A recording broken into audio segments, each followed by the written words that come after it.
大家好，欢迎收看爱上电子。昨天呢，把这个负电源修上了，换的呢就是 VIP ER22A 和这个变压器，现在基本上没有问题了。输出是标准的12伏，它的反馈电压是18伏，因为这个稳压管是18伏的。那么今天我们看一下这个芯片，这个芯片的型号是 UCC25600。我们看一下它的具体电路，因为 VIP ER22A 大家都很熟悉了，所以呢，我们今天就看一下这个 UCC25600。UCC25600 呢，它的一角是死区占空比控制端，它输出一组互补的对称的信号，所以这个芯片呢还是有必要学习一下的。它的一角呢是死区控制引角，外接死区占空比控制电阻，改变电阻的大小就能够控制它的输出占空比。它的二角是频率设置引角，同样是外接一个电阻就能够设置输出的频率。它的三角是电流控制引角，外接一个滤波电容之外呢，通过这个限流电阻，然后呢接到我们这个整流桥，这个4个二极管组成的整流桥的正极输出端。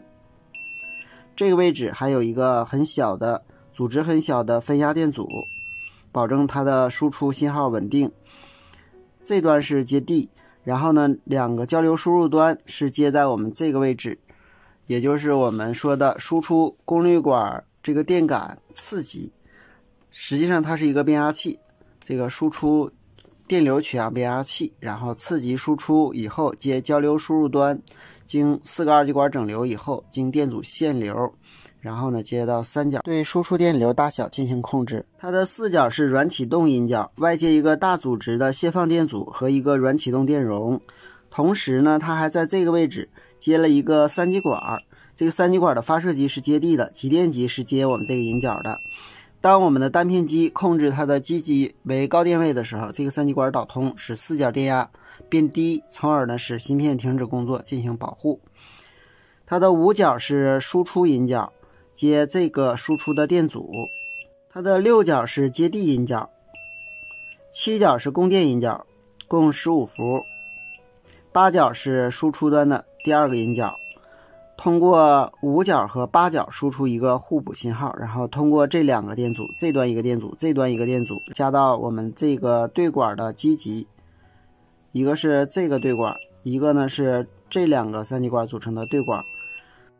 而推动管就比较简单了，它的极电极一组呢是接地的，一组呢是接供电的。同时呢在发射极输出，然后呢有两个保护的二极管，这两个二极管内部呢其实是每个二极管呢有两个二极管组成，然后呢一个是接供电，一个是接地，进行输出信号的限幅。供电呢是15伏，接地当然就是0伏了。然后呢通过这儿输出以后，也就是说通过这4个三极管的发射极输出以后呢，接到了我们这个推动变压器的初极，这两个推动管的发射极接在一起，送到我们推动变压器的初极这个引角上，这个发射极送到我们这个隔值电容的这端，然后呢隔值电容这端同样送到推动变压器的这个引角，在初极产生交变的电流，在次极输出两组信号，然后呢驱动我们这一对功率管。这两个功率管在前面的开关信号驱动下工作在交替导通状态，从而呢在我们的开关变压器初极产生交变的电流，在次极输出交变的电压，经肖特基二极管整流以后给电瓶进行充电。这是它的电路图，感兴趣的朋友可以仔细研究一下。好，今天咱们就到这里，谢谢大家，再见。